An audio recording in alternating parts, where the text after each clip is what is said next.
बहुत समय पहले की बात है। एक घना जंगल था जहां हर जानवर खुद को सबसे महान समझता था, लेकिन वहीं रहता था एक नन्हा चूहा, नन्हू, जिसे कोई नहीं पूछता। नन्हू चुपचाप, शांत और बहुत ही समझदार था, लेकिन उसे कभी किसी ने गंभीरता से नहीं लिया।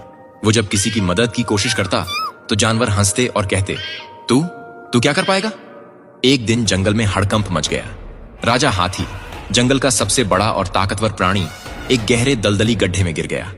शेर, भालू, भेड़िए सबने कोशिश की, लेकिन हाथी बहुत गहराई में था। रस्सियां खींची गईं, पेड़ गिराए गए, कुछ काम नहीं आया। तभी सबके बीच से नन्हू चूहा धीरे से आगे आया। सारे जानवर हंस पड़े। तू भी आया है हाथी को बचाने? चल जा यहां से। लेकिन नन्हू ने कुछ नहीं कहा। उसने गड्ढे की दीवार को ध्यान से देखा। वहां एक तरफ की मिट्टी थोड़ी नम और गीली थी। उसे एक पुरानी सुरंग की याद आई जो कभी उसके दादा ने बनाई थी और जो इस दिशा में जाती थी। नन्हू चुपचाप वापस मुड़ा और भागा अपने पुराने बिल की ओर। वहां से वो सैकड़ों मीटर लंबी एक संकरी सुरंग में घुस गया। अंधेरा, डर, कीड़े, लेकिन नन्हू रुका नहीं। वो जानता था कि सुरंग एक झील से सटी है और अगर वो झील की दीवार में एक छेद कर दे तो पानी उस गड्ढे में बह सकता है। नन्हू ने अपने पैने दांतों से दीवार की मिट्टी कुतरनी शुरू की। धीरे धीरे कण कण मिट्टी हटी और आखिरकार एक पतली सी धारा बहने लगी। थोड़ी ही देर में झील का पानी गड्ढे की तरफ बह गया।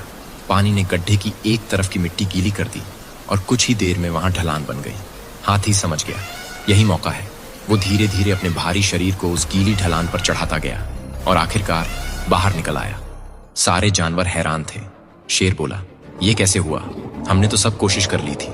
तभी मिट्टी में से एक छोटी सी पूंछ हिली और बाहर निकला नन्हू चूहा, कीचड़ से सना लेकिन मुस्कुराता हुआ। हाथी ने अपनी सूंड से नन्हू को उठाया और सबके सामने कहा, ताकत से नहीं, समझ से रास्ता निकलता है और जिसे तुम छोटा समझते हो वही सबसे बड़ा काम कर जाता है।